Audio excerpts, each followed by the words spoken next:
Aujourd'hui, on est tombé sur deux jeunes voyageuses anglaises en plein kiff de leur gap year, ce fameux break après les études et avant l'université. Elles ont tout plaqué pour venir explorer la Thaïlande sur un coup de tête. Salut, comment allez-vous? Très bien, merci. Et toi, comment tu vas? Bien, merci.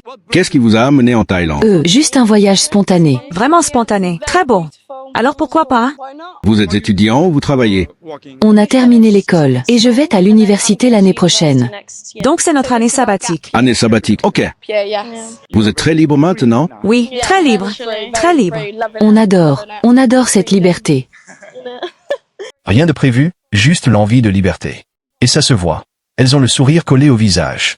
Elles ont déjà fait un bon bout du pays. Chiang Mai, Bangkok, Phuket, les îles Phi Phi et maintenant Krabi. Leur coup de cœur? Les îles, évidemment. Eau turquoise, plage de rêve, ambiance de dingue. Quel est votre endroit préféré en Thaïlande? Pour moi, Chiang Mai ou les îles Phi Phi. Oui, les îles Phi Phi. Sans hésitation. Avec combien de personnes voyagez-vous? Au départ, c'était juste nous deux. Et ensuite, mon cousin nous a rejoints. Tu profites beaucoup de la Thaïlande? À 100%.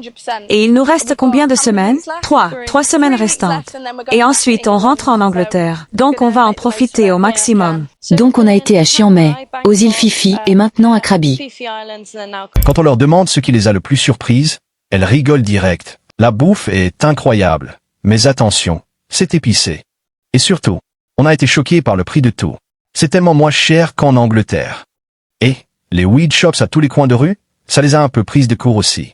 Vous aimez la nourriture thaïlandaise? Oui, c'est incroyable, absolument incroyable. Très épicé, extrêmement épicé, mais c'est très bon. Avez-vous vécu un choc culturel en Thaïlande? Je dirais que pour moi, c'est surtout à quel point tout est bon marché comparé au Royaume-Uni. Tout est beaucoup moins cher. Oui, je suppose. Par rapport à l'Angleterre, oui. Peut-être aussi juste le nombre de boutiques de cannabis. Ça m'a vraiment surpris. Il y en a partout. Côté galère, elle avoue avoir ramené beaucoup trop d'affaires. Avez-vous des conseils pour d'autres voyageurs occidentaux? Vivez léger. Vous pouvez acheter tellement de choses ici. Et vous n'avez pas besoin de la moitié de ce que vous avez apporté. Parce qu'on a acheté beaucoup trop de choses.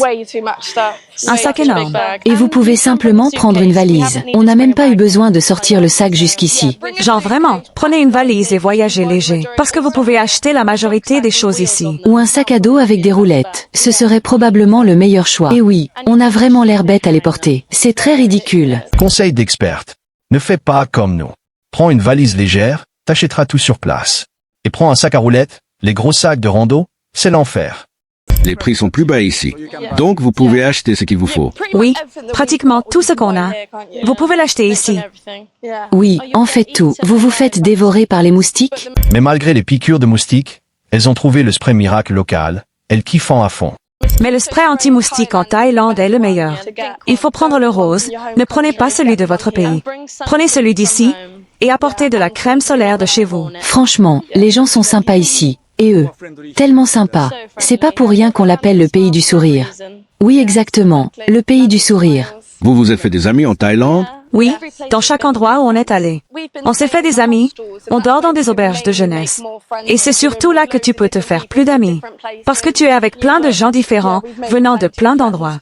Plein d'amis pour la vie, oui. Merci pour votre temps. Avec plaisir. Le plus beau dans tout ça, c'est les rencontres. En auberge, tu parles avec le monde entier. On a fait des potes pour la vie. Ce qui ressort de cette rencontre, c'est cette énergie spontanée qu'elle dégage. Pas de calcul, pas de plan millimétré, juste l'envie de profiter, de rencontrer, de se laisser porter.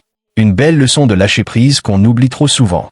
Si t'as aimé ce petit moment de voyage et de partage, pense à t'abonner à la chaîne. Ici, chaque jour, une nouvelle anecdote, un nouveau visage, une nouvelle histoire de jeunes femmes inspirantes aux quatre coins du monde.